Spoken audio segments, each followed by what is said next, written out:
Have you ever wondered how a woman whose heart you break will punish you years later? Asterisk, this story belongs to Adele and Daniel. Asterisk, to understand everything that happened, we must return to that scorching October evening, which even the most glamorous views of New York couldn't overshadow. I am Adele.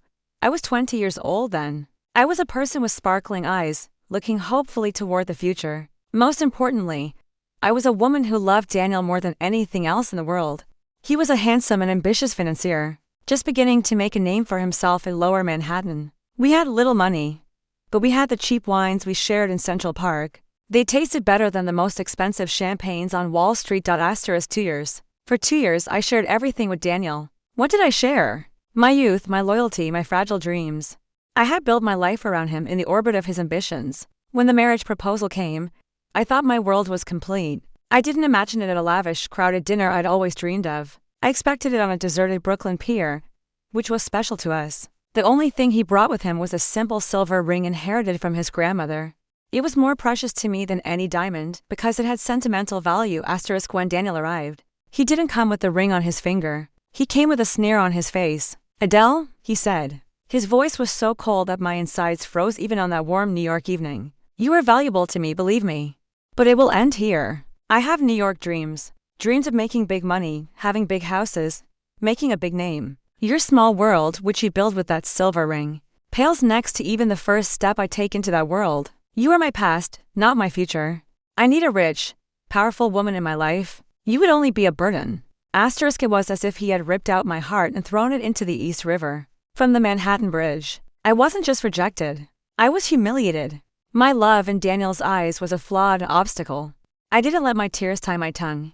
I stood tall. I was trembling with pain, but I wouldn't let my pride be crushed. "So be it, Daniel," I said. "Your big dreams will be my big revenge.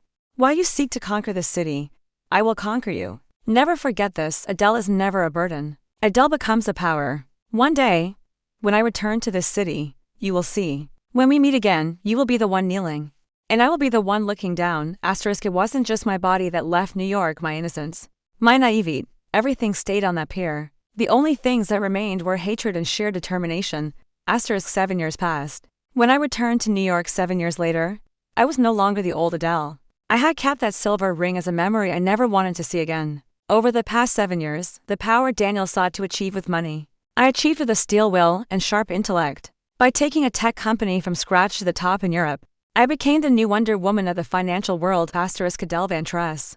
That's how they knew my name now. I lived in a luxury residence on Fifth Avenue. I only came to investment meetings on my private jet. For me, money was just a tool. It was just a weapon. I had learned how to use it very well. Asterisk, how did we first meet? It was at a charity gala, a stifling, champagne-scented night where New York's elite society gathered. Daniel was flirting with the daughter of a well-known real estate mogul in a corner of the room. He was still climbing but hadn't reached the summit. When I entered the room, everyone fell silent. In a red dress, I was like a coal goddess. My hair was like a silk waterfall cascading down my back. My eyes no longer held love or pain. There was only calculation in my gaze. Asterisk, it didn't take long for Daniel to notice me. The moment our eyes met, the expression of shock and admiration mixed on his face was the first sweet fruit of 7 years of pain. His approach to me was like a predator stalking its prey. But this time, I was the one who was a hunter. Asterisk, Adele, he said, his voice was filled with disbelief. "Is that really you?" Asterisk, I looked him up and down. He was still handsome, but the ambition and disappointment of 7 years had etched fine lines on his face. "Mr. Harrington," I said. The formality in my voice struck him like a slap. "What a surprising coincidence. I didn't think I'd ever see you at such a prestigious event again." Asterisk, and so, the game began. Asterisk, Daniel didn't leave my side after that night. He found a way to talk to me at every meeting, every invitation. I was now his New York dream. A powerful, rich and desirable woman. It wasn't hard for me to make him fall in love with me, because I knew Daniel's weakness, his ambition. I was offering him the key to that ambition. Asterisk, during that month-long, subtle, elegant courtship, I paid attention to his every word, every gesture. I listened to him. I believed him. Just like before. But this time, everything was built on a lie. I told him I was looking for an important partner for a major investment. It was a golden opportunity for him. His eyes shone. Before, his eyes used to shine because of me. Now, it was only because of money. This difference enhanced the taste of revenge. Asterisk, I'm in love with you again, Adele. He said one night in my luxurious penthouse with the city light sparkling beneath our feet. I was foolish then, ambitious, blind. You can't imagine how much I wanted you to come back, in that moment. My heart, which had frozen on that pier 7 years ago, felt something for the first time. Triumph and victory, I know.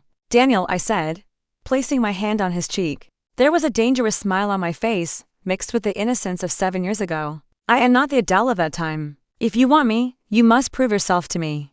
I need to see how successful you are in your work. A successful man is the greatest reason for my desire. These words completely trapped him. Being with me meant not only love but social and financial elevation for him. He was sure that by marrying me, he would reach the pinnacle of New York. Our marriage, from the outside, was a fairy tale. Adel and Daniel, the new power couple of New York society.